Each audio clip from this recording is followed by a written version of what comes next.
Capítulo 3. Solamente dos textos. En 3:24, siendo justificados gratuitamente por su gracia, por o mediante la redención que es en Cristo Jesús, al cual Dios ha propuesto, puso o exhibió, las versiones modernas, en o como propiciación. La propiciación es lo que rinde satisfacción a la ira de Dios por la fe en su sangre. Y una parte de este texto lo vimos hace 8 días, para manifestación de su justicia, atento o a causa de haber pasado por alto en su paciencia los pecados pasados, y se refiere a los pecados que fueron perdonados bajo el primer pacto a lo largo de prácticamente 2000 años, sin que alguien hiciera propiciación por esos pecados. Y lo vimos en relación con Romanos, o mejor dicho, Hebreos 9. Pero a este texto vamos a llegar a la frase aquí que dice, en propiciación por la fe en su sangre. Hace 8 días hicimos una introducción a este tema de la redención, haciendo una serie de preguntas en relación con la naturaleza y el propósito de la muerte de Cristo. Y las preguntas, algunas de estas las quiero volver a repetir, las que vimos hace 8 días. ¿Murió Cristo por todos los hombres sin excepción, por cada miembro de la raza humana caída, o sea, por toda la humanidad? ¿O murió solamente por los creyentes? Este es el punto, ¿no?, central de esta controversia. ¿Murió acaso para hacer que la salvación fuera una posibilidad? ¿O murió específicamente para salvar? Esta pregunta, ¿no? Está centrada esta pregunta en la cuestión de si el sacrificio de Cristo tuvo el propósito de brindar o proporcionar a todos los seres humanos la posibilidad de ser salvos, si así lo desean, ¿no? O no fue su propósito el de asegurar la salvación de todos aquellos que creen. Y esta pregunta la vimos repetidas veces en relación con el infierno, y la pregunta de si irán al infierno algunas de las personas por quienes Cristo derramó su sangre. Y si esto es así, si vamos a afirmar que así es, entonces la pregunta que surge es, entonces, ¿por cuáles pecados han de sufrir esas personas?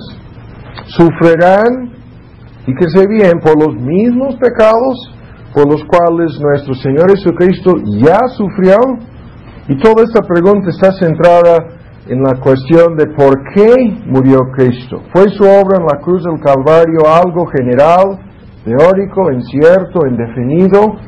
¿O fue algo más bien real, eficaz, algo que verdaderamente salva a los hombres? ¿No? Estas son las preguntas que vimos hace 8 días, y quiero resumir las 3 posibles respuestas, ¿no?, en relación con estos puntos. La primera posible respuesta a esas preguntas es la así llamada salvación universal. Y vamos a hablar algunos momentos, ¿no? Quiero que vean, no pierdan de vista, llegaremos más adelante a nuestro texto, pero vean en 1 Corintios 15, hay personas como descartamos esa idea de una salvación universal, esta idea que enseña que puesto que, según su teoría, Cristo murió por todos, ¿sí?, y como consecuencia, todos los seres humanos, sin excepción, han de ser salvos, serán salvos, ¿no? Esto es yo decía hace 8 días que en los círculos evangélicos de hoy, muy pocas personas serían capaces de afirmar una salvación. Aquí no estamos hablando de redención, sino salvación, o sea, del fruto de dicha redención, salvación universal. Y para que veamos, ¿no?, de dónde sacan algunas de esas personas sus ideas, vamos a dar lectura en 15, ya lo tienen, 21, porque por cuanto la muerte entró por un hombre, así también por un hombre la resurrección, o ha venido, en las versiones modernas, la resurrección de los muertos. Porque así como en Adán todos mueren, así también en Cristo todos serán vivificados. Y como comentábamos hace 8 días, llegaremos en su momento oportuno a la explicación bíblica del uso de esta palabra todos, de la misma manera como del uso de la palabra mundo y otras frases que son de mucha controversia. Pero aquí tenemos un ejemplo clásico de lo que estamos diciendo. Las personas que afirman una salvación universal citan este texto y algunos otros y dicen en forma clara, ¿no? Este texto dice todos mueren en Adán, así también el paralelo en Cristo, todos serán vivificados. Ahora vamos por partes, ¿no? Es obvio, a primera vista, ¿no? Es obvio de la simple lectura de este texto que si la palabra todos tiene exactamente el mismo significado en relación con los que mueren en Adán como en relación con los que serán vivificados en Cristo, que ya estamos en graves problemas. Porque en tal caso tendrían una base estas personas que afirman una salvación universal para decir, bueno, todos aquí significa todos, en ambos casos resulta igual, pero ¿cómo sabemos que esto no es así? Escuchen con mucha atención. Sabemos que esto no puede ser así porque la Biblia dice en muchos versículos, y en realidad son muchos, que aquellos que mueren en sus pecados no serán salvos, ¿no? Y Cristo hablaba de aquellos cuyos pecados permanecen, una forma muy interesante para plantear el tema. Incluso Cristo hablaba de un camino espacioso y una puerta ancha que lleva a la perdición, y Él mismo dijo que muchos entran por esa puerta, ¿no? Muchos, no pocos, sino muchos. El mismo Cristo hablaba de aquellos que en el día final a esas personas Él mismo les va a decir, nunca os conocí, apartaos de mí, malditos, al fuego eterno. Entonces, escuchen lo que estamos diciendo. Cuando las Santas Escrituras dan a entender, yo creo más allá de cualquier duda, que las personas tales como las que hablábamos, las teníamos aquí en el pizarrón hace 8 días, Judas, ¿sí? De la misma manera como Isaú, como también el faraón de Egipto, de que estas personas eran vasos de ira preparados para muerte, ¿no? Entonces, esos textos nos van a causar graves problemas si tratamos de decir que todos van a ser vivificados en Cristo, en la misma forma en que todos murieron en Adán. Y aún más, Cristo hablaba frecuentemente de aquellos que serán echados a las tinieblas de afuera, diciendo que ahí será el llanto y el crujir de los dientes, ¿no? Y aún en Mateo 25, cuando culminaba sus argumentos sobre este punto, diciendo que algunos irán a la vida eterna y otros irán al tormento eterno, ¿sí?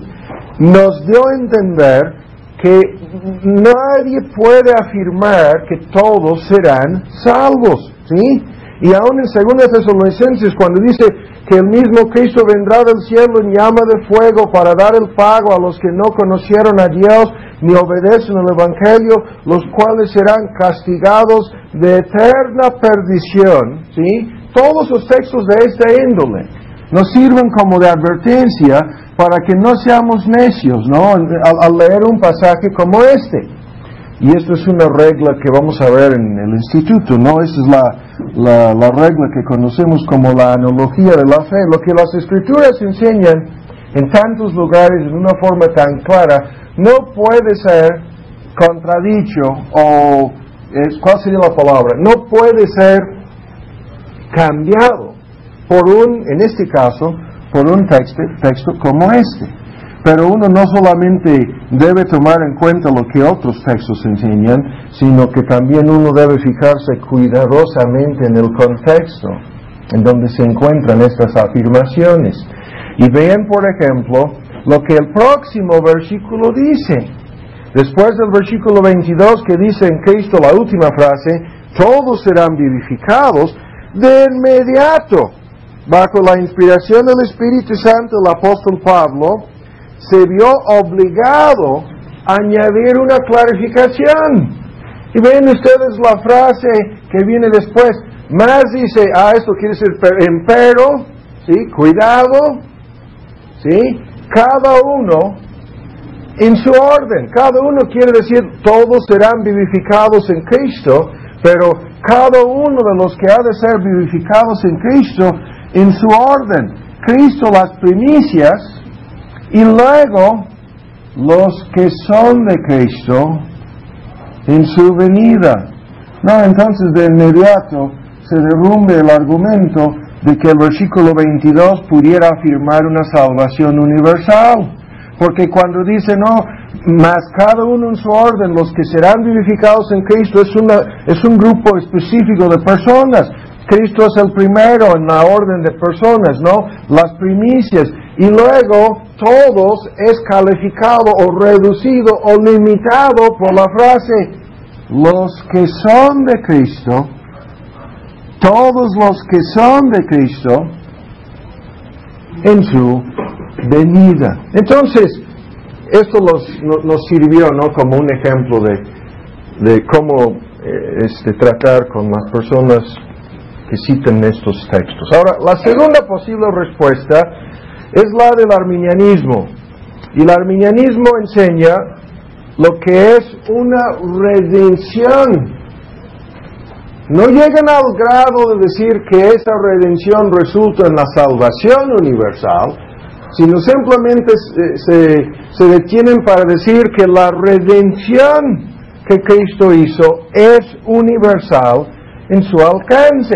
Pero esto ya lo vimos, ¿no? Al afirmar que Cristo murió por todos los seres humanos, al mismo tiempo, los mismos grupos, los teólogos arminianos, afirman en sus libros de teología que Cristo no salvó al lograr esa redención, que no salvó en realidad a nadie, sino que solamente hizo que la salvación fuese una posibilidad para todos los seres humanos, ¿no?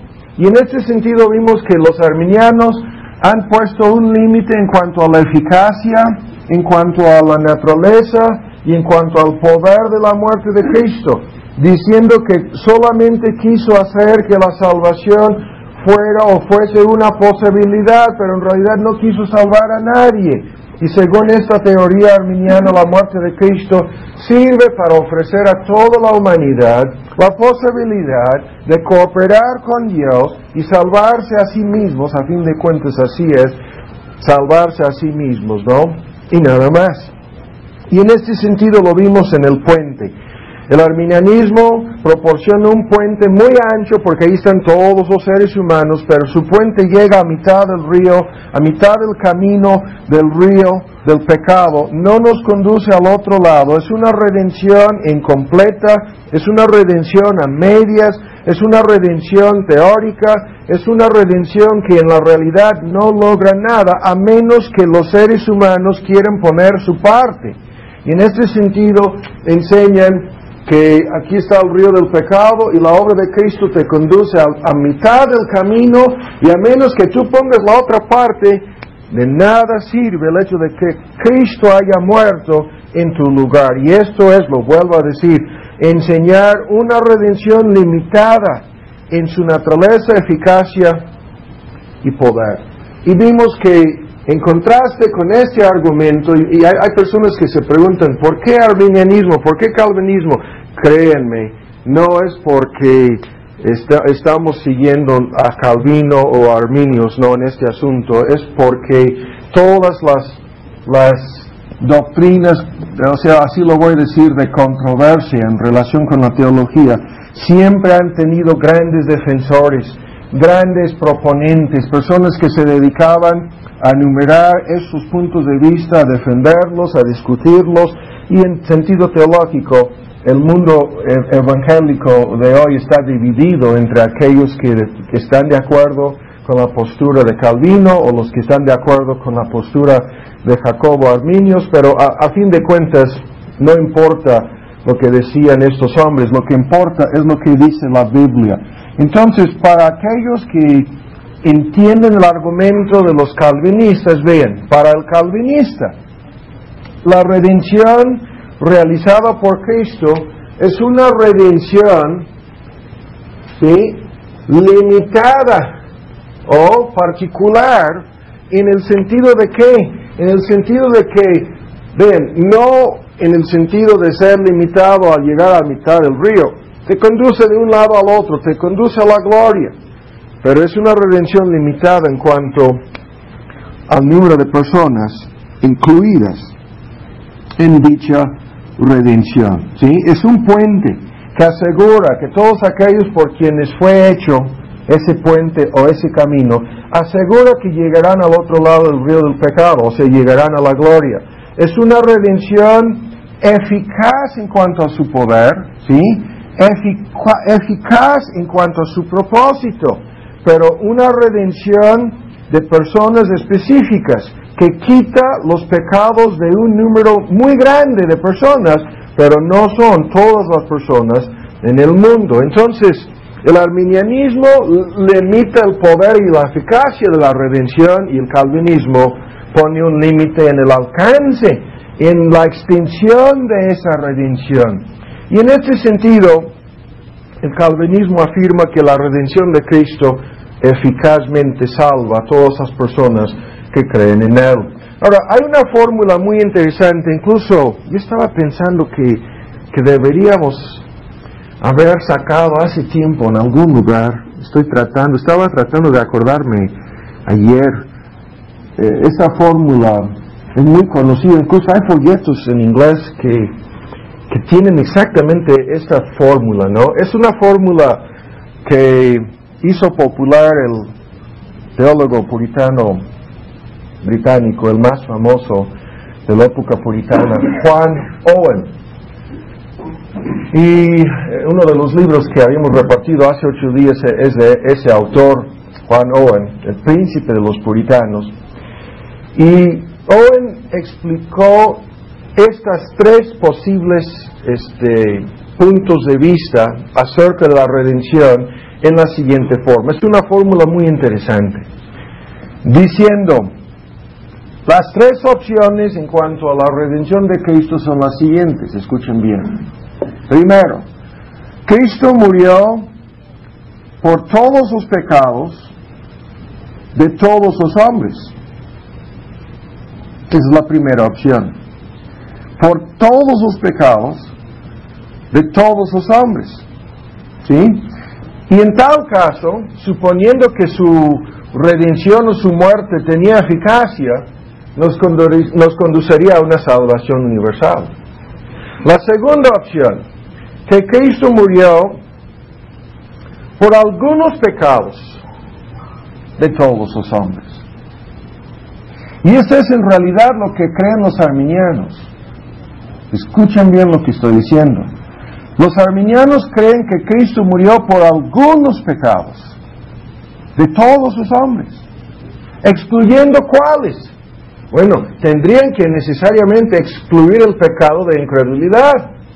Y si la persona permanece en su incredulidad, y como Cristo no murió para perdonar ese pecado, para superar ese obstáculo de su incredulidad, entonces, o sea, si la persona no pone su parte arrepintiéndose de su incredulidad y creyendo en Cristo, entonces es su incredulidad lo que le va a conducir al infierno. Y eso es exactamente lo que creen, que Cristo en realidad murió por algunos pecados, o sea, excluyendo cuáles, por lo menos su incredulidad quedaría excluido. Cristo no derramó su sangre para perdonar ese pecado. Si tú persistes en tu incredulidad, esa es la única cosa que te condenará. Eso es una gran mentira. No vamos a tardar ahora para refutar ese punto de vista, pero hay que entender cómo planteaba el argumento Owen. Es una forma muy interesante. La primera opción, todos los pecados de todos los hombres. Entonces se van a salvar todos. Algunos pecados de todos los hombres. Entonces se van a salvar todos aquellos que no permanecen en su incredulidad, ¿no? O la tercera opción, Cristo murió por todos los pecados de algunos hombres. Y esa es la teoría de los calvinistas. Todos sus pecados, pero no de todos, sino solamente de algunos. ¿Cuáles? De los creyentes. ¿Sí? Es una fórmula muy interesante y es una forma muy sencilla para entender estos tres puntos de vista. Entonces, ahora, vamos a ver algunos textos, ¿no? Vimos hace 8 días una lista de textos y quiero que veamos solamente 2 por el momento. Vuelvan a ver en Isaías 53. Isaías 53. El problema para la interpretación correcta de este asunto es el hecho de que la Biblia afirma que Cristo no murió con la esperanza de salvar a todos sus hombres, a condición de que le aceptasen, ¿no? No, eso no es así. La Biblia enseña que Cristo murió para salvar. Eso fue nuestro texto hace 8 días. Él salvará a su pueblo de sus pecados. Y cuando la Biblia afirma que Cristo murió, escuchen bien lo que estoy diciendo, para salvar, para reconciliar, para redimir, para justificar, para expiar el pecado, como un sacrificio propiciatorio en lugar de los culpables, ¿no? Cuando las Escrituras afirman, escuchen lo que estoy diciendo, que Cristo murió para redimir, para reconciliar, ¿sí? Para justificar, y así, toda la lista de pecados, para expiar el pecado. Ahora ven con mucha atención. Es imposible dar el pleno significado a estas palabras y permitir que signifiquen lo que la Biblia afirma y incluir a toda la humanidad en esta lista. Y esto ya lo vimos hace 8 días. ¿Debido a qué? Debido a que todos aquellos que ya estaban en el infierno no fueron redimidos, reconciliados, ni menos justificados. No fueron salvados por la muerte de Cristo. Y simplemente por este argumento y nada más. ¿Sí? Cae, se derrumbe el argumento de los arminianos de la misma manera que cae el argumento de aquellos que creen que serán salvos todos. Ahora, cualquiera de esas palabras, si fuéramos a simplemente limitar nuestra consideración a la palabra salvar, Él salvará a su pueblo. ¿Sí? Salvación significa en forma final y completa, en lo que decimos en forma escatológica, glorificación en el cielo. Entonces, si Él vino para salvar a su pueblo de sus pecados, esto hace imposible que esa salvación en su alcance, ¿sí?, que sea universal. Tiene que ser una salvación limitada a aquellos que se salvan. Punto. Entonces, en Isaías 53 vimos una parte y solamente no vamos a detenernos aquí, solamente quiero que veamos nuevamente este pasaje, vamos a ver otro y vamos a pasar a una serie de argumentos. En Isaías 53, ya lo tienen, dice al final del versículo 8, por la rebelión de mi pueblo fue herido. Recuerden ustedes, lo vimos en el contexto hace 8 días. Bien, en el versículo 11 dice, mi siervo justificará, vean, a muchos con su conocimiento, no todos, a muchos. De la misma manera que lo vimos en la gran cena, la última cena, en realidad, podríamos decir la primera última cena, en donde Cristo enfáticamente dijo 2 veces, esa es mi sangre derramada por la remisión de pecados. ¿Y qué dijo? De muchos. No lo vimos en una serie de textos. Y aquí dice, mi siervo justo, con su conocimiento, justificará a muchos. ¿Sí? Y del trabajo de su alma, este es uno de los textos más fuertes, la primera frase aquí. Esto se traduce en muchas versiones del sufrimiento de su alma. Verá. ¿Quién verá ese sufrimiento? Dios el Padre verá ese sufrimiento y será saciado, quedará satisfecho en algunas versiones, quedará contento. Eso es la esencia misma de la expiación. Y esto es uno de los argumentos que vimos hace 8 días. Hasta que Dios pueda ser injusto para exigir 2 pagos por el mismo pecado.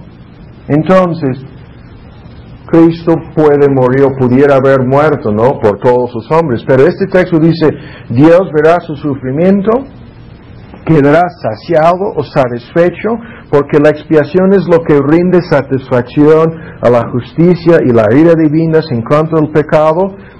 Pero vean, el mismo texto dice que Él quedará satisfecho y se van a justificar todos, no dice muchos, y luego añade, Él, refiriéndose a Cristo, llevará las iniquidades, ¿de quiénes? De ellos, dice, ¿sí? De ellos. Y al final del versículo 12, cuando dice que fue contado con los perversos, la mitad del versículo, habiendo Él llevado el pecado, otra vez, habiendo llevado el pecado, ¿cuántos están mencionados aquí? Habiendo llevado el pecado, dice, de muchos, ¿sí? No de todos, sino de muchos. Y habiendo orado, o sea, hecho intercesión por estos mismos transgresores. Son personas específicas. No dice por los pecados en forma general, teórica o indefinida. Por los transgresores, dice, ¿no?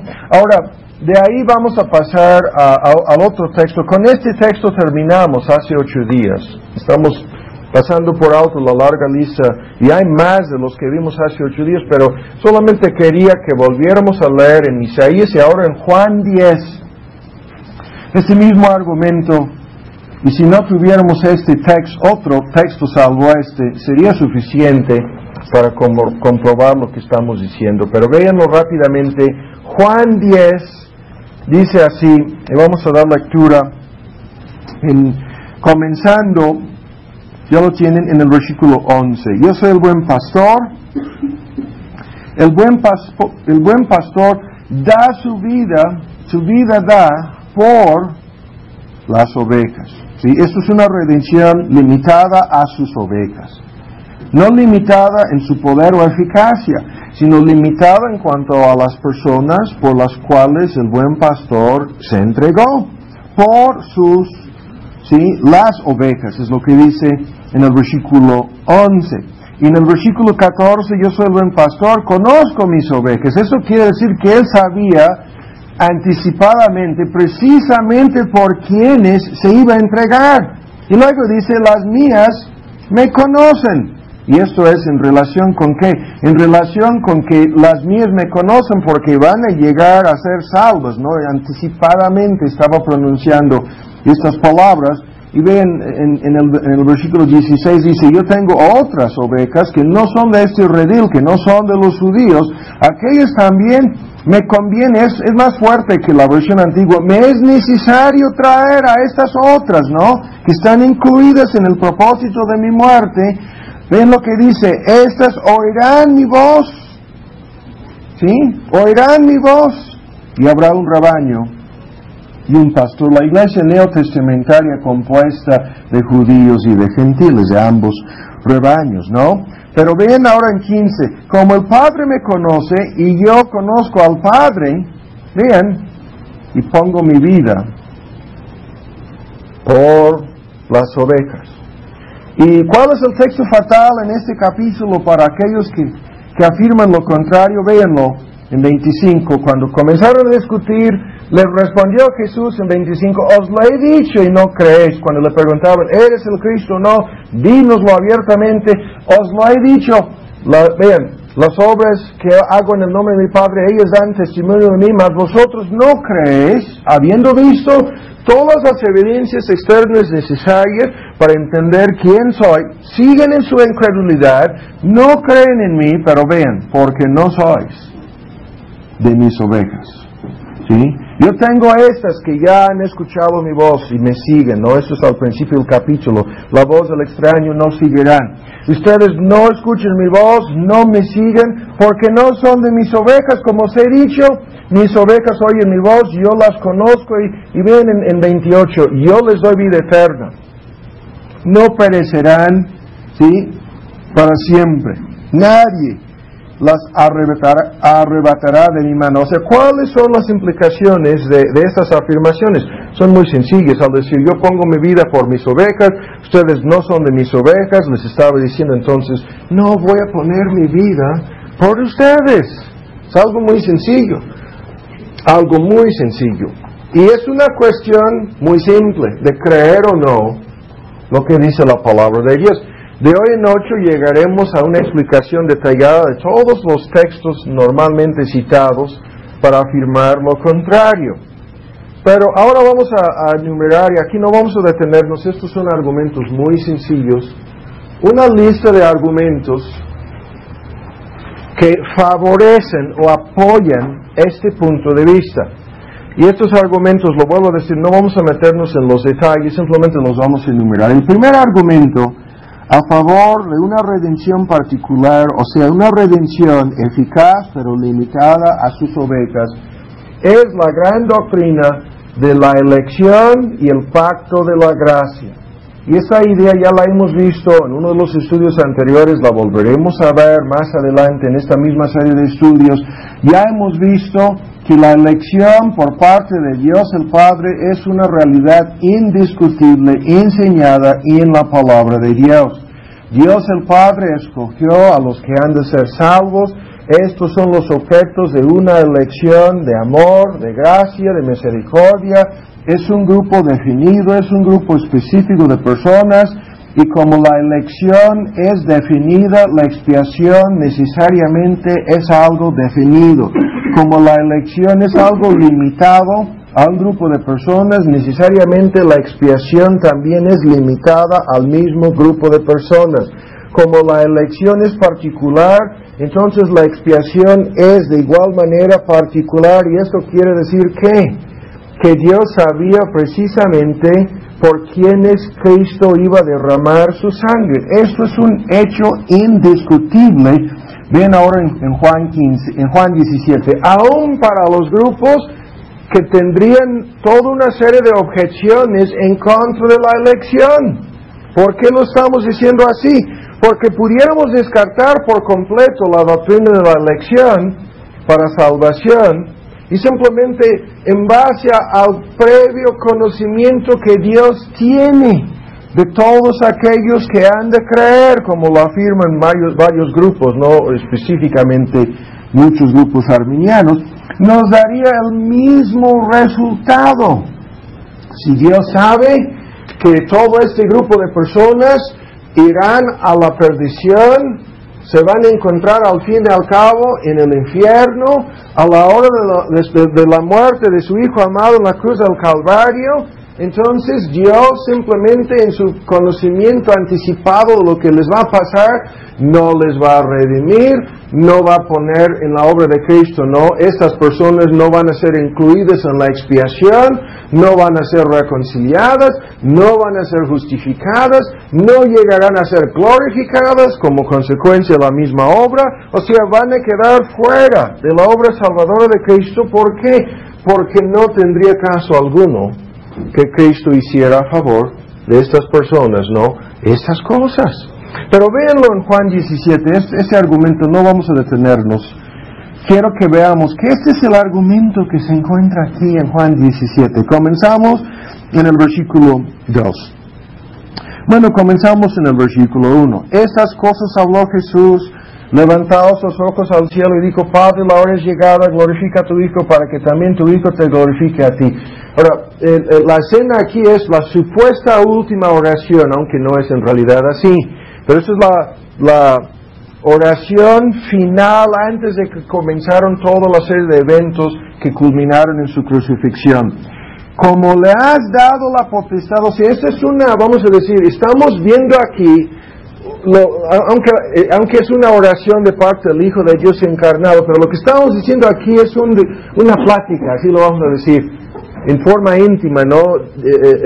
Las Escrituras, bajo la inspiración del Espíritu, abran el panorama aquí para que es para que nosotros pudiéramos escuchar, ¿no?, lo que estaban diciendo entre el Padre y el Hijo en este momento. Y ven, como le has dado la potestad, poder sobre toda carne. ¿Qué es esto? Toda la humanidad. ¿Para qué? Para que dé vida eterna a todos los que le diste. ¿Quiénes son los que le fueron dados por el Padre? Ese es el pacto eterno de la redención. Esas personas le fueron entregadas al Padre, entregadas por el Padre al Hijo, antes de la fundación del mundo. El Padre le encargó al Hijo, le comisionó, le dio la gran tarea de venir al mundo, encarnarse, vivir una vida perfecta, morir en la cruz del Calvario y realizar todo lo necesario para dar vida eterna a estas personas. Todos los que le diste le fueron dados, ¿no? Y esta empero es la vida eterna, que te conozcan el solo Dios verdadero y a Jesucristo al cual has enviado. Esas personas en su experiencia llegarán a recibir esta vida eterna conociendo al Padre y al Hijo, al Dios verdadero. Y vean, en 4, vean, te he glorificado en la tierra, y anticipadamente, como si la cruz ya hubiera terminado, como si ya hubiera realizado su obra, como si ya hubiera resucitado de los muertos y ascendido al cielo. Dice, te he glorificado en la tierra y he acabado la obra que me diste que hiciese. Y ahora vean toda una serie de detalles acerca de esto. Comenzamos ahora, vean en 6. He manifestado tu nombre. El nombre de Dios es la gloria, los atributos, la esencia de toda la verdad esencial acerca de su carácter y su persona. Es lo que Dios es. He manifestado tu nombre a los hombres que del mundo me diste. Eso es un grupo selecto, es un grupo limitado. Son del mundo, pero le fueron dados a Cristo para ser su pueblo. Tuyos eran, le pertenecían a Dios el Padre en virtud de ser criaturas de Él en la ontología, en virtud de su soberanía, le pertenecían al Padre. Tuyos eran estos hombres que le fueron dados a Cristo, ¿no? Me los diste. Y vean, estaba hablando de los creyentes en ese momento, el pequeño grupo de seguidores, ¿no? Guardaron tu palabra, dice. Vean en 9. Yo ruego por ellos. Ven con mucha atención. ¿Quiénes son los que le fueron dados por el Padre? Me los diste, ¿no? Tuyos eran, me los diste. Yo estoy rogando. Esto es la obra intercesoria de Cristo como sumo sacerdote. Ruego por ellos. No ruego por el mundo, sino por los que me diste, porque tuyos son. ¿Sí? No ruego por el mundo. Cristo no estaba tratando de salvar a todo el mundo. Eso es lo que quiere decir. No estaba orando por todo el mundo. Acabamos de leerlo en Isaías. Habiendo llevado la iniquidad de ellos, ¿qué hizo? Intercedió por esos transgresores. ¿Quiénes son? Son esas personas las que se mencionan aquí. No son los de todo el mundo. Ahora vean, más adelante, vamos a brincar. Más adelante, hay toda una serie de cosas que estamos pasando por alto. Por ejemplo, dice en 12, me los diste, ¿no? Y luego dice, no ruego en 15 que los quites del mundo, sino que los guardas del mal. Repetidas veces habla específicamente sobre estas personas, pero ahora vean hasta el versículo 20. Mas no ruego solamente por estos, los que ya habían creído en aquel entonces, sino también por los que han de creer en mí, por la palabra de ellos, dice. Esos son los que son de aquel otro redil. Estos son, nosotros lo entendemos desde la perspectiva histórica, en su mayor parte los creyentes gentiles que llegarían a creer en todas las generaciones subsecuentes, ¿no? Cuando dice, yo ruego por estos, y ruego por quienes, por todos los demás que creerán en mí, ¿sí? Está intercediendo a favor de quienes, a favor de los creyentes. Ahora ven con mucha atención lo que sucede. Esto termina en el versículo 24, en una forma muy fuerte, en donde dice, Padre, aquellos que me has dado, vean cómo culmina esta obra de intercesión a favor de estas personas. Quiero que donde yo estoy, que ellos también estén conmigo, ¿no? Que estén también conmigo, para que vean mi gloria. Se está refiriendo ya a la glorificación final de estas personas. A donde yo voy, ¿sí? Y donde yo estoy, quiero que estén conmigo para que vean mi gloria que me has dado y vean los detalles que comenta Cristo. Porque, vean, me has amado desde antes de la constitución del mundo, dice. Entonces, está diciendo que yo quiero que estos lleguen a donde yo estoy. ¿Por qué? Porque eso es el propósito. Tú me has amado y me sigues amando, el amor eterno y íntimo que siempre ha existido entre la primera y la segunda persona de la Trinidad. Pero ahora ven en 23. En medio de esta serie de peticiones dice, yo en ellos, tú en mí, la unión espiritual entre Cristo y su pueblo, para que sean consumadamente una cosa y que el mundo conozca que tú me enviaste y que los has amado a estos por quienes Él estaba intercediendo, que los has amado como también a mí me has amado. Cuando afirmábamos en uno de los estudios anteriores esta distinción entre un amor general y un amor especial, aquí está el amor especial, el amor electivo, el amor eterno, el amor que salva, ¿sí? Y dice, como con el mismo amor que existe entre nosotros, tú has amado a estos, ¿no? Que son las personas destinadas para ser salvas, las mismas personas por quienes Cristo intercedía y las mismas personas por Cristo derramó, o sea, por quienes Cristo derramó su sangre. Ahora viene Juan 6 y ya vamos a dejar ese primer punto.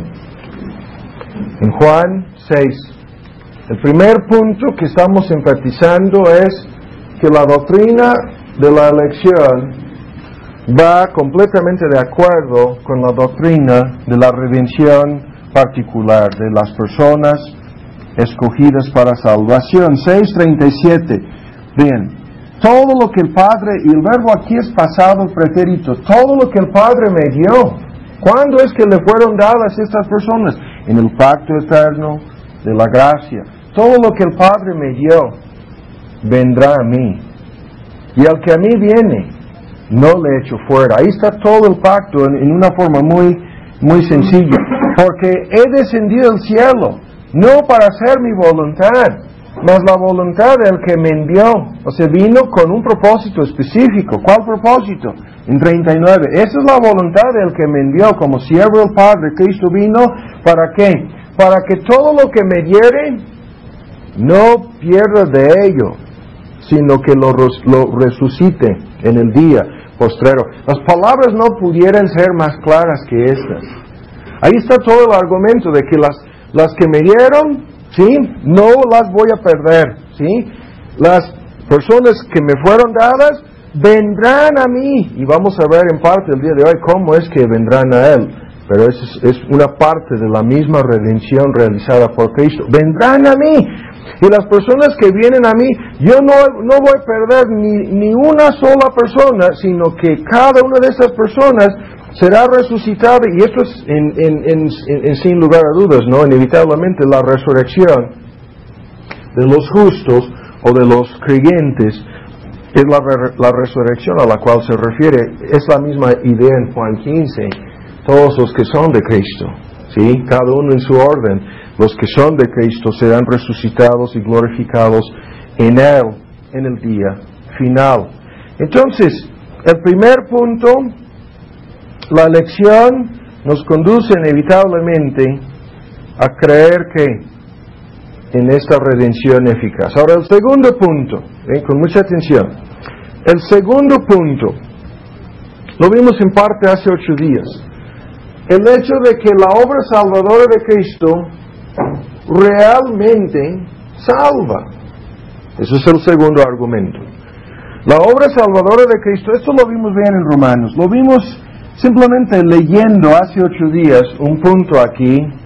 Y este punto lo vamos a volver a leer ahora. En Romanos 5, por favor, en donde dice: porque si siendo enemigos, 5:10, fuimos reconciliados con Dios por la muerte de su Hijo. ¿Cuándo? Se refiere a la obra de Cristo en la cruz del Calvario como la cosa que nos reconcilió con Él, ¿sí? En sentido histórico pasado, hace 2000 años. Esto quiere decir que Cristo no murió para hacer que la reconciliación fuese posible, sino murió para reconciliar. ¿Sí? Y sin meternos en los detalles acerca de cómo funciona la reconciliación, el punto sigue siendo lo mismo. O nos reconcilió por su muerte o no lo hizo. Es algo muy sencillo. Pero según los arminianos, nos reconcilió, pero no en realidad nos reconcilió, sino solamente hizo que esa reconciliación fuera posible, y a menos que el hombre ponga su parte, dicen, no habrá reconciliación. Ahora viene Romanos 8. Romanos 8. Y vamos a demostrar que al morir para reconciliarnos, o para salvarnos, vamos a ver una serie de argumentos ahora rápidamente que van encaminados a un solo punto. Cristo aseguró que todo lo necesario para que nosotros lleguemos al cielo, todo lo necesario, fue asegurado, y yo voy a usar la palabra comprado, ¿sí?, por su obra o su muerte. Ahora ven el argumento aquí que es tremendo. Romanos 8, también este texto lo vimos hace 8 días. 30, a los que predestinó, a esos también llamó. A los que llamó, a esos también justificó. A los que justificó, a esos también glorificó, como si todo fuera un hecho. Ahí está el propósito, que empieza con predestinación, le fueron dados al Hijo, ¿sí? Y con glorificación llegan al cielo y están con Él, ¿sí? Punto. Porque vean, ¿qué veremos a esto? Si Dios por nosotros, si Dios está a favor de nosotros, ¿quién contra nosotros? El que aún a su propio Hijo no perdonó, ven, para lograr esta predestinación, o sea, mejor dicho, esta justificación y glorificación, no perdonó a su propio Hijo. El que no perdonó a su propio Hijo, antes le entregó, la versión moderna dice, no, si no me equivoco, escatimó, ¿sí? Pero vean, el que le entregó por todos nosotros, ¿cómo no nos dará? Y la idea es juntamente con Él. Esa es una fórmula en el griego del Nuevo Testamento. Es una larga lista. Juntamente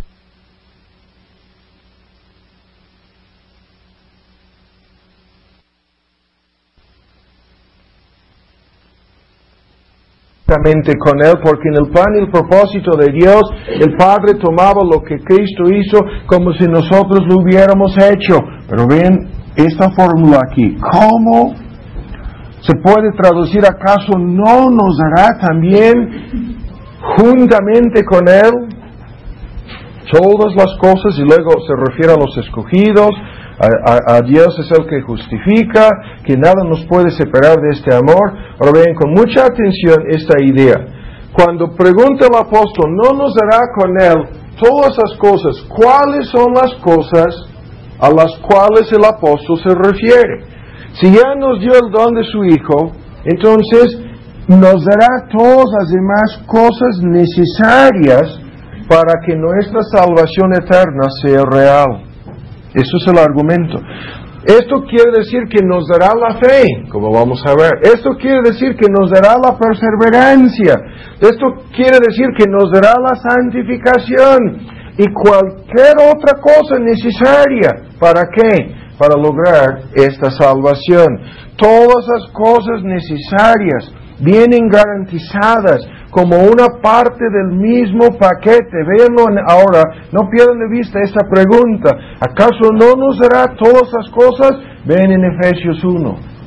En Efesios, en su capítulo 1, en el versículo 4, estaba el apóstol, comenzamos en 3, alabando al Padre por esta elección de gracia, diciendo bendito el Padre, el Dios y Padre de nuestro Señor Jesucristo, el cual nos bendijo con toda bendición espiritual en lugares celestiales en Cristo, según nos escogió en Él antes de la fundación del mundo, para que fuésemos santos. Esa es nuestra llegada a la gloria. Santos y sin mancha delante de Él, y luego en amor habiéndonos predestinado, etcétera, etcétera. Pero vean la frase. Estaba alabando al Padre, pero vean por qué.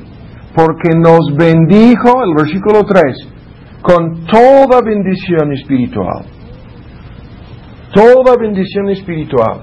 En el plan eterno de la redención dice, en lugares celestiales en Cristo, y da una lista de puntos enumerados en la lista de toda bendición, comenzando con la predestinación. Pero ven con mucha atención este argumento. Si nos dio toda bendición espiritual, no, esa no es la prosperidad que predican en las iglesias evangélicas de hoy, no, esa bendición no viene incluida en sentido materialista, en sentido físico externo. No es la sanidad física tampoco, ahora no, pero toda bendición espiritual son todas las cosas necesarias. En la pregunta del apóstol, en Romanos 8, tenemos la misma idea aquí. Toda bendición espiritual en Cristo quiere decir que todo lo necesario para que seamos salvos. Y esto hay que entenderlo. Esto no solamente es un argumento bíblico, es un argumento lógico. El único motivo por el cual Cristo hubiera sufrido en lugar de una persona es para que esta persona no sufriera. Primero, ¿no? El único motivo por el cual Cristo hubiera derramado su sangre en lugar de una persona, vean, sería como para asegurar que esta persona no padeciera, ¿sí? Y aún más, que esta persona llegara a la gloria. Y si no logró estos propósitos, entonces no logró nada. Los arminianos dicen que lo hizo por todos a condición de que hagan su parte. Estos textos dicen no. El hecho de que Cristo se entregó a sí mismo por ti, es garantía de que te va a dar todas las bendiciones espirituales necesarias, todas las cosas necesarias para que tú llegues al cielo. Ahora, hay una ilustración, y a esta ilustración volveremos en un futuro. Pero esta ilustración es muy sencilla, es muy fácil de captar. Incluso hay diferentes maneras para analizar esta ilustración, pero aquí vamos a plantear el argumento. Bien, con mucha atención la ilustración. Un hombre es llevado cautivo por su enemigo y encarcelado. ¿Sí? Aquí está la cárcel, aquí están las rejas, ¿sí? Ahí está la puerta de su celda. Esta persona llevada cautiva, encarcelada, ahora ven con mucha atención, para que salga de ahí, tiene que pagar un rescate. Esa persona no puede pagar el rescate. Se queda ahí, incluso hay un caso como este, ahorita mismo en Afganistán, ¿no? En las noticias.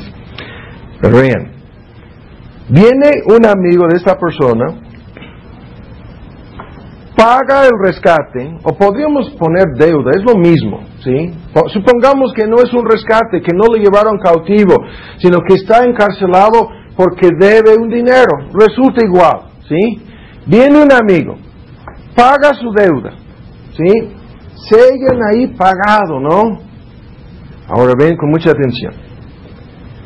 ¿Qué es lo que le va a librar a esta persona de la cárcel? ¿Qué es lo que le va a sacar de ahí? Ven con mucha atención lo que estamos diciendo. Es el hecho de que llega su amigo y abre la puerta de su celda y le tome por la mano y le conduce fuera. No. Porque su amigo al llegar y al comenzar a decirle, ya te vamos a sacar, ¿sí? Su amigo le va a mostrar pagado, ¿sí? Le va a mostrar el recibo, al mismo tiempo que están metiendo la llave en la chapa, y esta persona al ver que dice pagado, ¿sí? Librado, a fin de cuentas, ¿no? Al verlo, va a brincar de júbilo, ¿no? Y va a correr hacia la puerta y va a salir. Vuelvan a escuchar. ¿Qué es lo que le va a librar de ahí? El dinero que fue pagado, el rescate que fue pagado. ¿Sí? Eso es tan fácil de entender. Ahora vean, los arminianos dicen, no. El dinero que fue pagado no le va a librar de ahí. No. Si llega su amigo y le enseña pagado. Pero si él permanece obstinado y no quiere creerlo, se va a quedar ahí. Pudiera ser. En los Estados Unidos, como necesitan más celdas, lo van a sacar a fuerzas de ahí, a patadas, fuera de aquí. ¿Qué haces aquí? Le están enseñando aquí librado y él sigue ahí obstinado. No quiero creerlo. Entonces, si sigue ahí de por vida, ¿podría ser? No, claro que no. ¿Qué es lo que estamos diciendo? ¿Qué quiere decir esto? Que lo que Cristo hizo, el pago que Él dio, es lo que le va a sacar de ahí. El Evangelio simplemente anuncia que pagado. ¿Sí? El Evangelio es una copia del recibo. ¿Me explico? Y de la misma manera que sería absurdo decir, no, a menos que él quisiera creer. Ahí está su mejor amigo, ¿sí? Con el recibo en su mano, no quiere creerlo. ¿Qué es lo que estamos diciendo? El juez diría, yo sí acepto el pago, pero si él no quiere salir de ahí, va a permanecer ahí para siempre. ¿Acaso diría eso el juez? Tampoco. No, eso sería absurdo. Es necio pensarlo así. ¿Qué es lo que asegura la liberación del preso? El pago. ¿Sí? Ahora, hay otro texto, no lo vamos a leer aquí, pero escuchen con mucha atención este texto. Dice, en 2 de Pedro 1:3, todas las cosas que pertenecen a la vida y a la piedad nos han sido dadas por su poder divino. Y ahí Pedro contesta la pregunta de Pablo, ¿acaso no nos dará todas esas cosas? Pedro contesta la pregunta de Pablo, diciendo que todas esas cosas que pertenecen a la vida, es vida espiritual, ¿sí? Nacimiento nuevo, vivificación espiritual. Y la piedad, eso es el proceso de santificación, preservación, perseverancia. Todas las cosas que pertenecen a la vida eterna y a la piedad nos han sido dadas por su poder divino. ¿Qué es lo que estamos diciendo? Que en este pacto eterno de la redención Dios no dejó nada pendiente, absolutamente nada. No, tal como Cristo dijo, todos los que el Padre me dio, o todos los que me fueron dados por el Padre, ¿qué dijo? Vendrán a mí. Eso no deja nada pendiente, no deja nada en duda. Vendrán a mí a ciencia cierta. Tienen que llegar a mí. ¿Y qué es lo que yo voy a hacer? Yo les voy a resucitar en el día postrero. ¿Sí? Van a ir a la gloria conmigo. Ahora, esto quiere decir ¿qué? Quiere decir que la muerte de Cristo fue algo eficaz, ¿sí? Que sin lugar a dudas logra el propósito, vean, el propósito del Padre. Ahora, aunque tengo una duda aquí acerca de cómo quiero hacer esto, vamos a hacerlo ya de una vez, ¿no? Ya, porque ya vamos a más de la mitad del estudio. Vean ahora en sus hojas. Esto quiere decir, lo que estamos afirmando aquí, que el arrepentimiento y la fe vienen siendo una parte de este paquete, que no son lo que los arminianos dicen, tienes que poner tu parte, ¿sí? Son, ven lo que voy a decir, condiciones, ¿sí? Impuestas por el Evangelio. Todos ustedes que escuchan acerca de la muerte de Cristo deben arrepentirse, deben creer, son condiciones, pero al mismo tiempo que son condiciones, son dones que Dios obra en el corazón de todos aquellos que son destinados para la salvación. Son dones obrados por el poder de Dios en su gracia. El hecho de que somos capacitados, o sea, Dios no dejaría pendiente la idea de que este hombre pudiera quedarse ahí. No estamos hablando. Quizás algún amigo de ustedes sería capaz de reaccionar. Yo no voy a decir quién, ¿no? Pero Dios no hace las cosas así. Dios asegura que todas las cosas necesarias para que la persona salga de la cárcel, ¿sí? Sean incluidas en esto. Ahora, bien rápidamente, aunque esto lo estoy sacando un poco fuera del orden que pensaba en el estudio. Vean, hay personas que nunca se han percatado de que el hecho de creer es algo basado en lo que estamos afirmando. Es una parte de la lista de cosas que fueron aseguradas por la muerte de Cristo. Y ven la lista, Hechos 13:48. Los gentiles oyendo esto fueron gozosos y glorificaban la palabra del Señor, y creyeron todos los que estaban ordenados o designados para vida eterna. En Hechos 13:48 en Antioquía estaban predicando, ¿no? El hecho de creer en este texto viene siendo consecuencia de que fueron ordenados o designados. ¿Pero por quién? Para vida eterna. Son los que fueron dados a Cristo por el Padre para que Cristo asegurara su vida eterna. Entonces, creyeron en base a ¿qué? En base a esa ordenación. Es algo muy sencillo. No lo deja pendiente.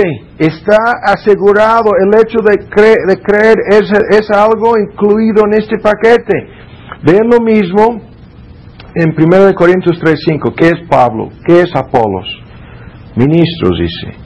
Por los cuales, a través de los cuales, porque alguien tiene que predicar, tienen que escuchar, tienen que entender el mensaje, por los cuales habéis creído. Pero no lo deja así.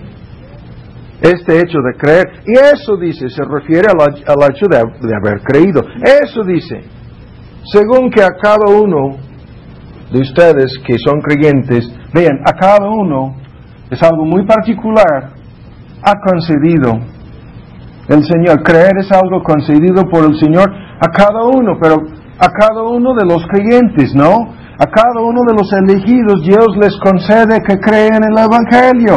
En Filipenses 1:29, a vosotros es concedido por Cristo. No solamente que perezcáis por él, vean las palabras itálicas, sino que creáis en él. Es algo concedido. Lo vimos en los textos sobre la reprobación hace 2-3 semanas, ¿no? Lo vimos en esos textos, en donde se hablaba de algunos que tienen sus ojos cerrados, sus oídos tapados, están ciegos y sordos ante el Evangelio. ¿Y qué dijo Cristo? Déjalos. No les ha sido concedido, ¿sí? Que creen en él. Lo mismo está aquí, vean. 6:64. Por esa razón, en Juan 6:64, os he dicho que nadie puede venir a mí a menos que le haya sido concedido. Venir a Cristo es creer en Cristo, concedido por el Padre. Es la versión actualizada. En Romanos 12:3, la última frase de ese texto dice que Dios concede la medida de fe a cada uno es a cada creyente, a cada creyente Dios le concede. Eso no quiere decir que uno no pueda crecer en fe, simplemente hay grados de fe. La fe más, en su grado más pequeña, la fe, que es el don de Dios, ¿sí? Salva. Y el hecho de que Dios ha concedido esa fe es el argumento. 1 Corintios 4:7, ¿qué tienes que no hayas recibido? Las palabras itálicas. ¿Quién te distingue? ¿Qué tienes? ¿Acaso tienes algo? ¿Alguna cosa que no hayas recibido? Filipenses 2:11-13, Dios es el que en vosotros obra, así el querer como el hacer. Esto es el gran misterio. Decíamos, no queremos ser salvos, y de repente comenzábamos a tener el deseo, ¿sí? El querer es el deseo y el hacer es la capacidad de hacer la voluntad de Dios. En este caso, incluso la voluntad de arrepentirnos y creer en Cristo desde un principio. Dios es el que obra en vosotros el querer y el hacer en todas las cosas. Y esto quiere decir que todo es de gracia desde el principio hasta el fin, tal como lo afirma Efesios 2. Ustedes lo pueden checar en esta frase. Yo siempre digo, esto no de vosotros, por gracia sois salvos por la fe. Esto es neutro en el griego. Todos los comentaristas, todos los eruditos, todos los expertos dicen, puesto que, si no me equivoco, la palabra fe y la palabra gracia vienen en el género femenino o femenina en el griego. Esto, siendo neutro, se refiere a todo lo que se dijo anteriormente en el paquete, tanto gracia como salvación como fe. Esto, todo el paquete, no es de vosotros, pues es don de Dios, ¿sí? Y luego no por obras para que nadie se gloríe. Ahora ven en Hechos 18, 27, fue de gran provecho a los que mediante o por la gracia habían creído, ¿sí? La gracia no simplemente es favor inmerecido, sino es poder y capacidad. Fueron capacitados por la gracia, es la idea, para creer. Y el texto que es fatal para los que se oponen a esta verdad es 1 Corintios 12:3, en donde se afirma categóricamente que lo que Pablo dice, lo vamos a ver antes de terminar, todo aquel que invocare al nombre del Señor, ¿sí? Que si confesares con tu boca que Cristo es tu Señor, en Romanos 10, Pablo dice enfáticamente, nadie puede llamar, no simplemente dice decir que yo creo que Cristo es el Señor, es invocar a Cristo como tu Señor. Nadie puede hacerlo sino por el Espíritu Santo. Y lo mismo en relación con el arrepentimiento. Segundo de Timoteo 2:25, que con mansedumbre corrija a los que se oponen tanto a la sana doctrina como se oponen a sí mismas en realidad estas personas. Pero vean en el contexto, si quizás Dios les dé. La versión actualizada, las palabras entre paréntesis, les conceda que se arrepientan para conocer la verdad. El arrepentimiento viene siendo también un don de la gracia de Dios. Vean Hechos 5:31. A este se refiere a Cristo. Lo ha enaltecido Dios con su diestra como príncipe y salvador para dar a Israel arrepentimiento y perdón de pecados. Dios da el arrepentimiento y el perdón de pecados. Tanto da el perdón como da el arrepentimiento. La misma palabra dar califica las dos cosas. En Hechos 11:18, al oír estas cosas, se clamaron y glorificaron a Dios. Los judíos que escuchaban, si no me equivoco en el contexto, esa es la conversión narrada por Pedro, la conversión de los primeros gentiles en la casa de Cornelio. Así ven a cuál conclusión llegaron de inmediato. También dice, a los gentiles Dios ha dado arrepentimiento para vida. Y el texto indiscutiblemente que enseña que el arrepentimiento es algo obrado por Dios. Vean, cuando dice en el contexto de 2 Corintios 7, fuisteis entristecidos para el arrepentimiento.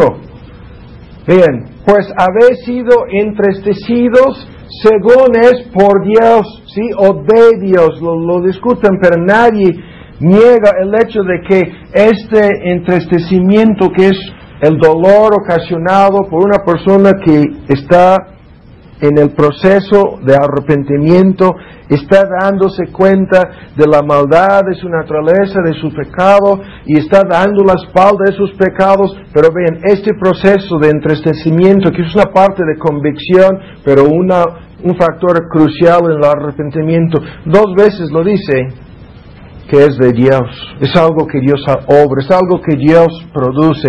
Y luego en Juan 6:44, ninguno puede venir a mí, es incapaz de hacerlo. Ninguno puede venir a mí, es creer en mí, arrepentirse, entregarse a mí, si el Padre que me envió no le trajere, ¿sí? Y luego en Juan 3, no lo vamos a leer, el argumento es que Dios tiene que obrar un milagro tan grande como el del nacimiento nuevo para que una persona pueda ver y entrar al reino.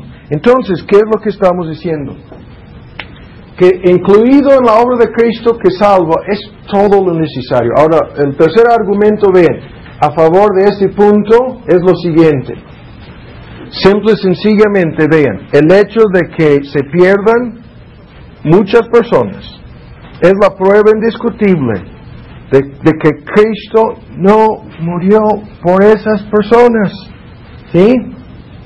No reciben a fin de cuentas ningún beneficio permanente de su muerte. No reciben el don del Espíritu, no reciben el don del arrepentimiento, no reciben el don de la fe, ¿sí? Una muchedumbre de personas no reciben en esta vida beneficio alguno de la muerte de Cristo.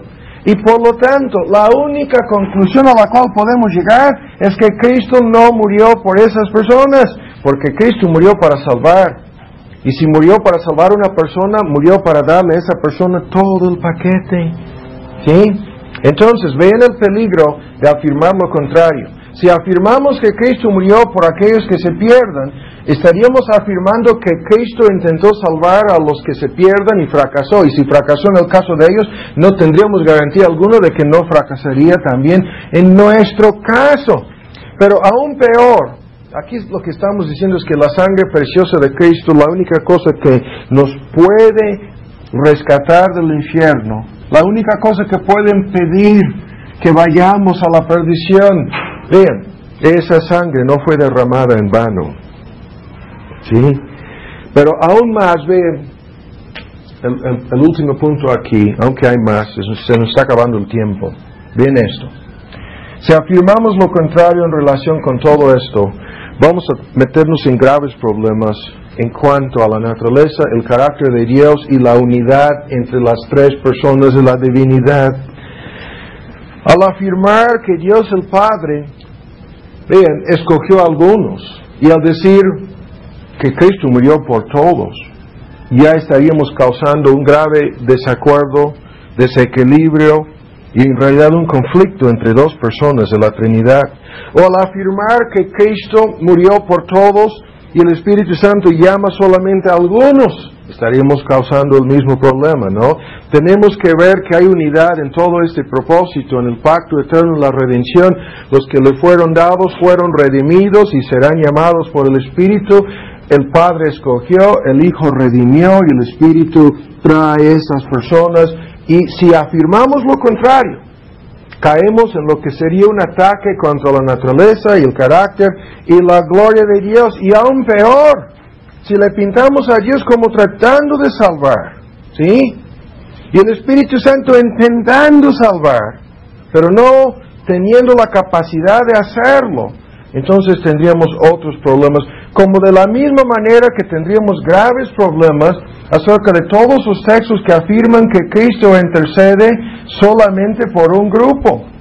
Pero ahí dejamos la lista de argumentos y ahora vamos a terminar nuestro estudio de hoy volviendo al tema que comentábamos hace 8 días. Déjenme ver que estamos bien. Ahora, vean en Romanos 3 el texto con el cual empezamos. En el tiempo que nos resta, vamos a considerar nuevamente la naturaleza de la fe.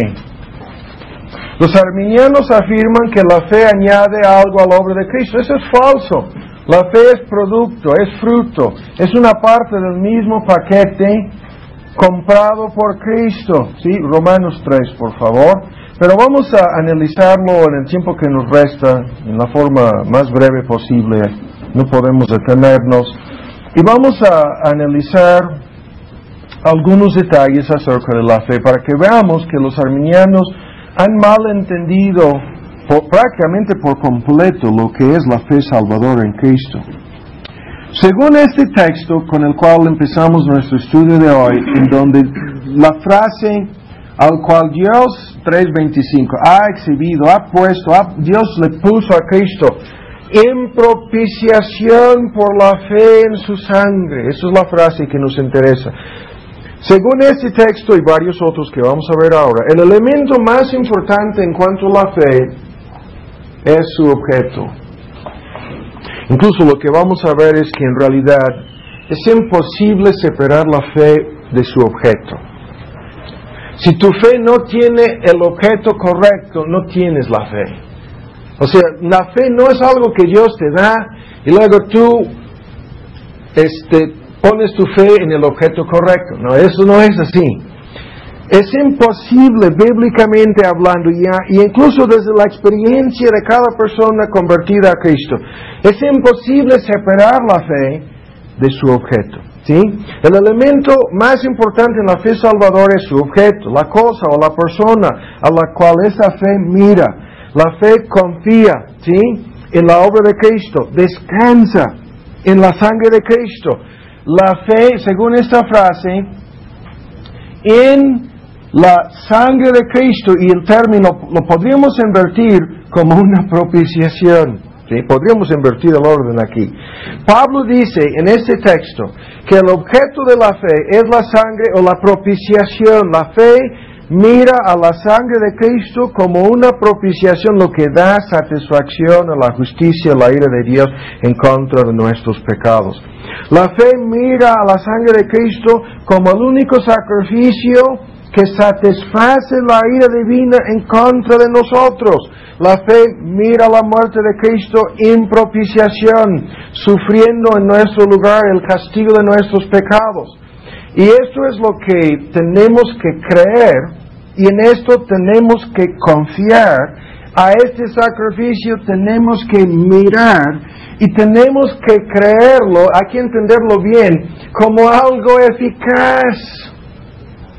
Nadie jamás se salvará creyendo que la obra salvadora de Cristo pudiera o no haber sido eficaz.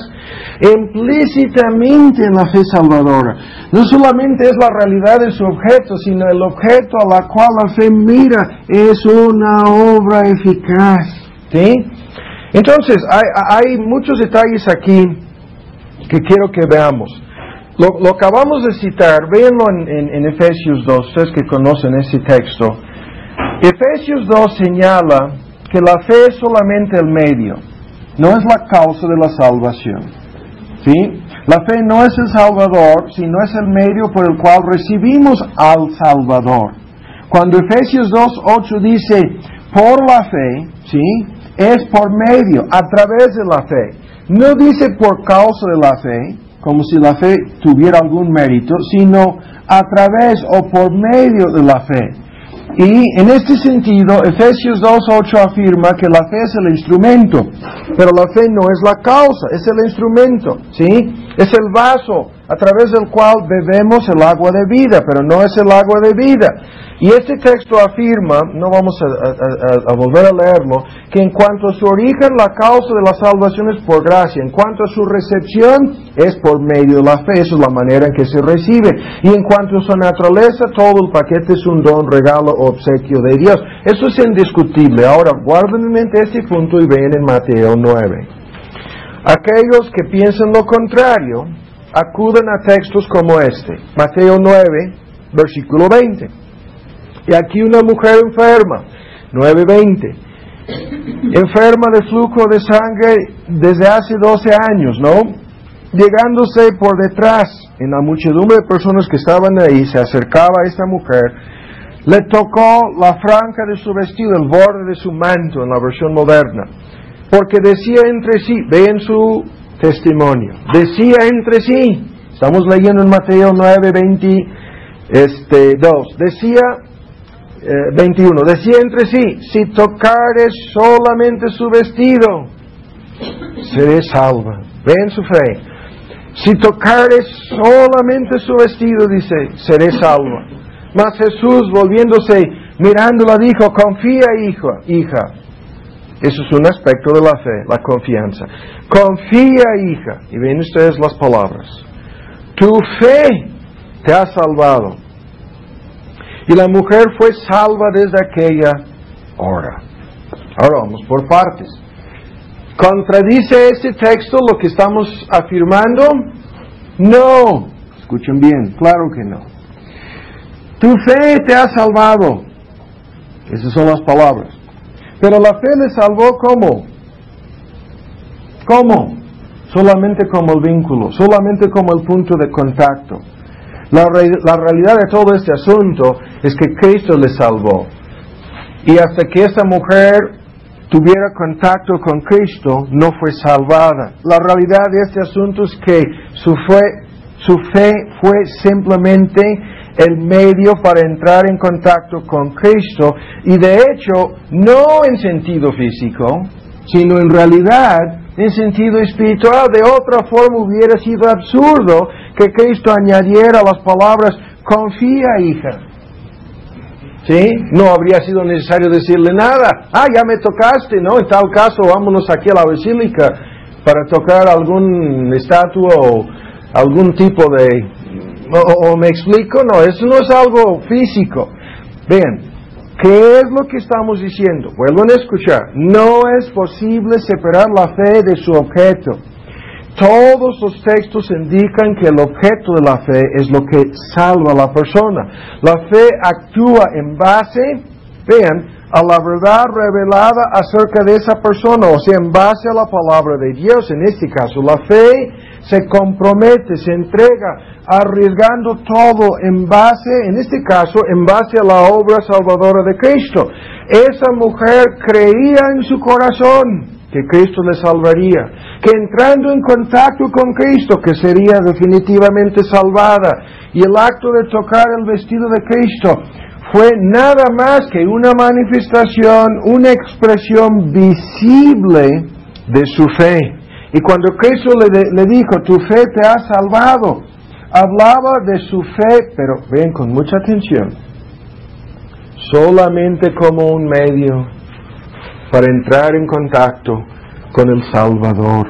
La fe en sí, escuchen lo que estamos diciendo, la fe en sí, separada del objeto, no salva a nadie, sí, incluso no existe en realidad. Pero las personas que piensan, yo tengo fe, y dicen, yo creo que, lo hemos escuchado, la ley de probabilidades, este switch no me va a fallar, esta silla es confiable, este piso es firme, este avión no se va a estrellar, tengo fe en la ley de probabilidades. No, eso no es la fe, es la ley de probabilidades. La fe es un don de Dios, pero ese don de Dios nunca es dado a una persona aparte de su objeto, ¿sí? La fe en sí no salva, sino Cristo salva a través de la fe, por medio de la fe. La fe es como el vaso, vean, por medio del cual una persona bebe el agua de vida. Pero el agua es lo que acaba con la sed, ¿no? Con la necesidad. El vaso en sí, de sí mismo, por sí mismo, no sirve para nada, sino solo como un instrumento o un medio para recibir el agua de vida. Hay muchos que se equivocan en cuanto a la naturaleza de la fe, convirtiéndola en una obra, algo de mérito, algo que pudiera ganar o merecer la salvación, algo bueno que el hombre pudiera contribuir a su salvación. Y ahí está el puente de los arminianos que llega a mitad del río y dicen, tú tienes que poner la otra mitad, o Dios no te va a salvar. Eso es una gran mentira, porque esto convierte la fe en una obra meritoria. La fe salvadora es el don de Dios. Los textos, créanme, pudiera haber puesto más textos en la lista. Estos textos no es un versículo, son por lo menos 10 o 12 textos ahí que lo afirman. Es una gracia divina. Escuchen lo que estamos diciendo. La fe no es algo natural que existe por sí solo en la persona. La fe es algo sobrenatural, ¿sí? La fe que tienen los católicos en la Virgen no es la fe salvadora en Cristo. O sea, la fe no existe por sí sola, la fe salvadora, en ninguna persona.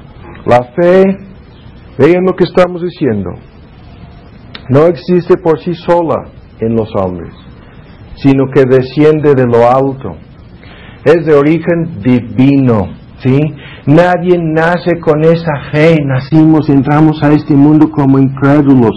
Esa fe no es algo producido por la mente, por el intelecto, por el convencimiento, por los argumentos. La fe no es algo producido por el hombre, sino es algo concedido al hombre. Lo vimos en los textos, concedido al hombre por Dios. La fe no es algo que el hombre ofrece a Dios. Aquí está mi regalo, ahora no ves, aquí tengo mi fe, ahora tienes que responder. La fe no es algo que el hombre ofrece a Dios, sino es algo que Dios obra en el hombre. No es el don del hombre, vean, no es el don que el hombre da a Dios, sino es el don que Dios da al hombre. Y cuando segundo de Pedro dice, hablando de los creyentes, hablando de los que han alcanzado, dice, han obtenido igualmente con nosotros la fe, han alcanzado, han obtenido esta cosa tan preciosa, igualmente con nosotros, la fe en la justicia de nuestro Dios y Salvador Jesucristo. Cuando ese texto lo afirma así, está diciendo lo que es nuestro argumento, ¿no?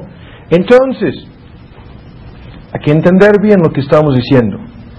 La fe no es una obra, ¿sí? No es la causa, sino es el medio para recibir al Salvador. El Salvador es el que nos salva. La fe en este aspecto, ahora vamos a pasar a, espérenme un momento, vamos a pasar a Romanos 10 y vamos a concluir con este texto. La fe descansa y confía en la obra ya realizada por Cristo. Ese es el argumento en el texto en Romanos. La fe es la capacidad de mirar a la obra de Cristo y ver en esa obra algo eficaz, la propiciación necesaria para que todos nuestros pecados sean borrados, ¿no? La base misma de nuestra salvación. Dios ha propuesto a Cristo, le ha exhibido, ¿sí? Como una propiciación. Pero esa propiciación es eficaz, ¿sí? Pero la fe, ¿sí? En su sangre, confía exactamente en ese punto. Y eso excluye la posibilidad de que la fe sea una obra. Ahora, en Romanos 10 es lo que les dije. Y en un momento vamos a leer aquí un texto. ¿Qué es lo que estamos argumentando? Estamos diciendo, y lo vuelvo a repetir, que el argumento más importante en cuanto a la fe es su objeto. La cosa, la persona a la cual la fe mira, ¿sí? La cosa o la persona en la cual la fe descansa, ¿sí? La persona en la cual la fe confía. Y esta frase, la fe en su sangre, no, está en otros textos, pero basta con lo que hemos visto en Romanos. La fe mira a la víctima. Esa es la idea que ha exhibido como propiciación. La fe mira al sacrificio propiciatorio, ¿sí? Pero la fe no es la víctima. La fe no es el sacrificio. Cristo es el sacrificio. La fe mira la sangre, confía y descansa en esa sangre derramada por Cristo. Pero la fe no es la sangre, ¿sí? No, la fe no es la sangre. La fe acepta y descansa la obra perfecta de Cristo. ¿Sí? Descansa en la obra perfecta de Cristo. Acepta la eficacia de esa obra. Pero la fe no es la obra de Cristo. Y esto es el argumento, no solamente en Romanos 3, pero ahora vamos a verlo aquí para concluir en Romanos 10. ¿Sí? Vamos a leerlo. Romanos 10, comenzamos en el versículo 8. ¿Qué dice? Cercana está la palabra en tu boca, en tu corazón. Esa es la palabra de fe, la cual predicamos. Aquí nos va a dar, y esto es la definición más exacta de la fe salvadora en toda la Biblia. Esta es la más exacta. Vean, que si confesares con tu boca que Jesús es, y eso es enfático, no solamente el Señor, sino tu Señor. Es la entrega al señorío de Cristo, cosa que vimos en la lista, nadie puede hacer sin el poder del Espíritu Santo. Y creyeres en tu corazón que Dios le levantó de los muertos, serás salvo. Eso es lo que el texto dice, porque la Escritura afirma, todo aquel que en él creyere no será avergonzado, porque no hay diferencia de judío, de griego, el mismo que el Señor de todos los ricos es para con todos los que le invocan, porque todo aquel que invocare el nombre del Señor, Curios, dueño soberano, es la confesión de Cristo como Señor, será salvo. Ahora vamos a terminar analizando este texto. Este texto señala lo que es el objeto de la fe. Y al mismo tiempo nos explica exactamente lo que la fe salvadora hace. ¿Quién es la persona señalada en este texto como el objeto de dicha fe? Esa persona es identificada como el Señor, Curios, dueño soberano. ¿Sí? Se refiere indiscutiblemente a Cristo. Pedro predicaba aquel día de Pentecostés citando el texto de Joel en su capítulo 2, el versículo 32, diciendo a los judíos que este Jehová, este Señor es Cristo. Lo mismo está en Hechos en su capítulo 4 y en otros versículos. Entonces, la fe mira a Cristo como Señor, como dueño soberano, ¿sí? Pero cree, con mucha atención, vean lo que estamos diciendo. Por lo menos las siguientes cosas. La fe, según esta explicación, cree que Cristo es el Señor, no solamente en términos generales de todo el mundo, sino que es en términos personales mi Señor. Es la confesión del señorío de Cristo, un acto de entrega a la persona de Cristo, es un acto de sumisión a Él. Segundo, la fe mira a su obra propiciatoria, ¿sí? La idea de que Él fue levantado a los muertos es una fórmula en realidad en varios textos en el Nuevo Testamento que presupone todo lo que hemos estado diciendo, que la obra de Cristo fue eficaz, que Cristo tuvo éxito, que su encarnación, vida perfecta y muerte en la cruz del Calvario, que todo esto no lo hizo en vano. La resurrección fue la señal pública, definitiva y final de que Dios el Padre aceptó su obra como una propiciación, que Dios el Padre aceptó su muerte como sacrificio, que su muerte en lugar de los creyentes fue aceptado. En ese sentido, el Padre aceptó su muerte como la cosa necesaria para salvar y perdonar a todos los que creen en Él, ¿sí? Y esto es lo que queremos, eso es lo que tenemos que creer, que esa propiciación, esa obra salvadora culminada en la cruz del Calvario fue algo aceptado, no fue algo teórico. Y tercero, tenemos que creer que a través de esto, a través de Él, seremos salvos. Muchos textos lo dicen, o sea, la persona tiene que creer que este objeto, esta obra, ¿sí? Esta persona a quien se está entregando y en quien está creyendo, que esta persona le salvará. ¿Sí? Le salvará. Y sin analizar más detalles aquí, invocarle como Señor es exactamente lo que estamos diciendo aquí. Todos aquellos que le invocan de esta forma, la promesa es que serán salvos, todos, cada uno sin excepción. Podríamos así darla, o sea, esta entrega es la voluntad, cuando dice creyeres en tu corazón, esta creencia, ¿no?, de que Él hizo todo lo necesario como propiciación, es lo que creemos acerca de su obra. Esto es la mente creyendo, la voluntad entregándose a Él, y esta convicción de que Él me salvará es una confianza personal en Él. Yo estoy confiando en esa obra y en nada más. O sea, el corazón que se menciona aquí, si creyeres en tu corazón, es la personalidad completa. Pero para cerrar el argumento, ahora bien, con mucha atención, el texto dice que todos aquellos que creen realmente en Cristo en esta forma serán salvos. Pero ahora vean, todo esto presupone que la eficacia de la obra. Esta fe está enfocada en lo que Él es, en lo que Él hizo. Él es el Señor. ¿Qué es lo que hizo? Hizo una obra tan eficaz que fue resucitado y glorificado en el cielo. Tenemos que creer todo esto y invocarle confesando que Él es nuestro Señor. O sea, están involucradas tanto la obra como la persona de Cristo.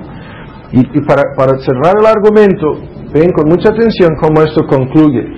El objeto de esta fe no es simplemente entonces su obra, sino también es la persona que hizo la obra. Y para que esto sea un poco más claro en nuestras mentes, el objeto de la fe es la persona y obra de Cristo. Vamos a dar este ejemplo. Si una persona fuera a invocar